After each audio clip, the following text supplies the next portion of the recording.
Dear viewers, আমাদের চ্যানেলের নিউজটি যদি আপনাদের ভালো লেগে থাকে তবে আমাদের চ্যানেলকে সাবস্ক্রাইব করুন এবং আপনাদের বন্ধুদের। প্রিয় ভিউয়ার্স, যে আপনারা দেখতেছেন টিস্যু কালচার করা হয় খেজুর গাছের শ্বাস থেকে। মাঝখানে যে শ্বাসটা আছে সেই শ্বাস থেকে টিস্যুগুলি নেওয়া হয়। সেই টিস্যুগুলি টেস্ট টিউবে দিয়ে আসছে, এখান থেকে যে আস্তে আস্তে চারাতে রূপান্তরিত হয়েছে। এইভাবেই তৈরি হয় টিস্যু কালচার চারা। বন্ধুরা, এগুলো হলো টিস্যু কালচার চারা, খেজুরের চারা। এগুলো আমরা নিয়ে আসার পর লালন পালন করে এগুলি বড় করে আমরা বিক্রি করি। এটা আপনারা দেখতেছেন, এটা আমি অতুল কোম্পানিতে যে গাছগুলি সাজাই রাখছি, এটা ভিডিও চিত্র আমি ধারণ করেছি। এই গাছগুলো এরা বিভিন্ন সাইজের পাত্রে এরা এগুলো লালন পালন করে। এটা একটা গ্রিন হাউস, বড় রকমের একটা গ্রিন হাউস। এই উপরে দেখতেছেন আপনার পর্দা, এটা একটা বড় একটা গ্রিন হাউস। এখান থেকে ওনারা এগুলি বিক্রি করে। এই দেখতেছেন টিস্যু কালচার চারাগুলো অতুল ডেট পাম লিমিটেড।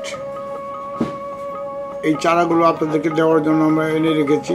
আপনারা চাইলে ফোনে যোগাযোগ করলেও অনলাইনে আমরা পাঠিয়ে দেবো, যে যেখানেই থাকে আপনারা পেয়ে যাবেন ইনশাল্লাহ। এই চারাগুলো আমরা বিক্রি করতেছি।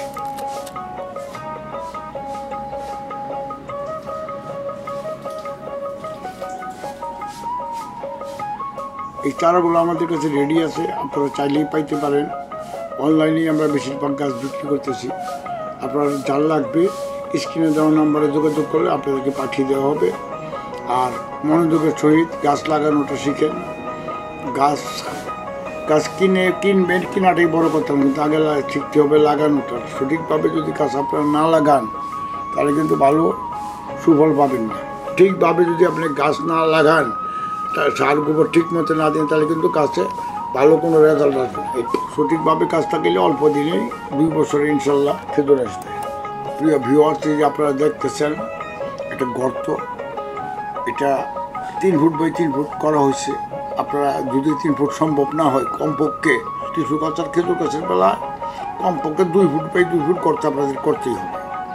আর মনে করবেন না যে প্যাকেটটা সাময়িকভাবে একটা গর্ত করে লাগিয়ে দিলে খেজুর আসবে, তাহলে কিন্তু খেজুর আসবে দেরি করে। সব কিছু একটা নিয়ম আছে, নিয়মের মাধ্যমে করলে আপনার সঠিক সময়ে তার ভালো একটা রেজাল্ট আসবে।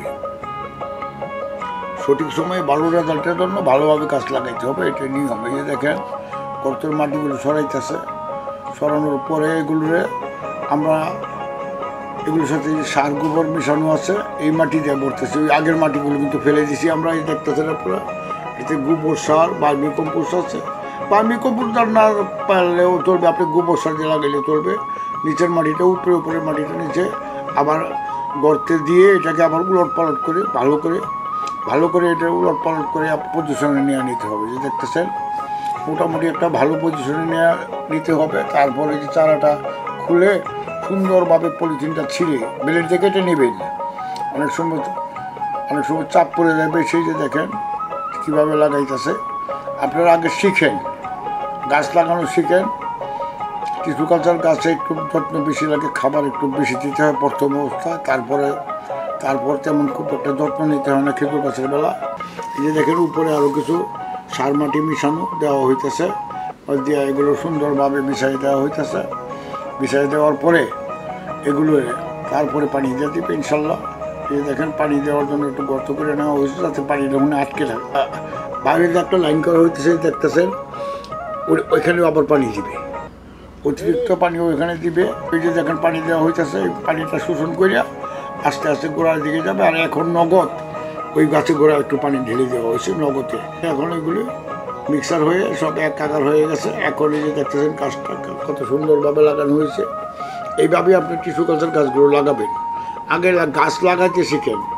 গাছ কেনা একটা বড় কথা না, টাকা হইলে গাছ কেনা যায়, কিন্তু লাগানোটাই হলো সমস্যা। তারপরে একটু ফাঙ্গিসাইড দিয়ে দিবেন, একটু ফুরাডন দিতে পারেন বিভিন্ন মাটিতে বিভিন্ন রোগ বালাই, যাতে এই যে ফুরাডনের পানি আছে আমাদের কীটনাশক, এটা মাটিতে দেওয়ার কীটনাশক। এই যে এটা পানির সাথে গুলেও দিতে পারেন, ফুরাডন দিলেই ভালো হয়। আমাদের দেশে ফুরাডনটাই অ্যাভেলেবল পাওয়া যায়। পরে গাছের পরিচর্যা করতে হবে সঠিকভাবে।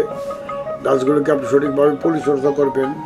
পরিচর্যার একটা ব্যাপার আছে। এই যে দেখেন গাছগুলো আগে লাগানো হয়েছিল, এখন আবার উপরই সার দিতেছে। এখন এই যে এটা গোড়াটা কিনে পরিষ্কার করে এটাতে আবার সার দেওয়া হবে। এই সারগুলো উপরি সার বলে আর কি এগুলো, সার, মাটি, বার্মি কম্পোস্ট, পরপর গাছের গুড় খোড়াই করে গুড় খুঁড়ে তারপরে চারিদিকটা সার, উপরি সার দিতে হয় আর কি। উপরি সার দিলে গাছের গ্রোথ ভালো হয়, তাড়াতাড়ি ফলন আসে। এই জন্য বলতেছি আগে গাছ লাগানো শিখুন, তারপরে গাছ কিনুন। গাছ একটু মনোযোগের সহিত দেখবেন। আর অনেকে অবহেলা করে গাছ কোনো মতে লাগিয়ে রাখে, তারপরে মাসে মাসে ওষুধ দিতে হবে, কীটনাশক দিতে হবে, ছত্রাকনাশক দিতে হবে। সেগুলো আমরা বলে দিব। ছত্রাকনাশক আপনি এমিস্টার স্টপ কিংবা রেডুমেল গোল্ড ব্যবহার করতে পারেন। ছত্রাকনাশকের জন্য এটা ভালো কাজ করে। সাথে একটু 2 ফোঁটা ক্যারাটিজা দিবেন, 1 বোতল 1 লিটার পানিতে 2 ফোঁটা ক্যারাটিজা দিবেন, তাহলে হয়ে যাবে ইনশাল্লাহ। আর এমিস্টার স্টপ দিবেন 1 মিলিলিটার, আর তার সাথে এই 2 ফোঁটা বা 3 ফোঁটা ক্যারাটিজা দিবেন। আমরা সাধারণত এইভাবেই দিই ইনশাল্লাহ।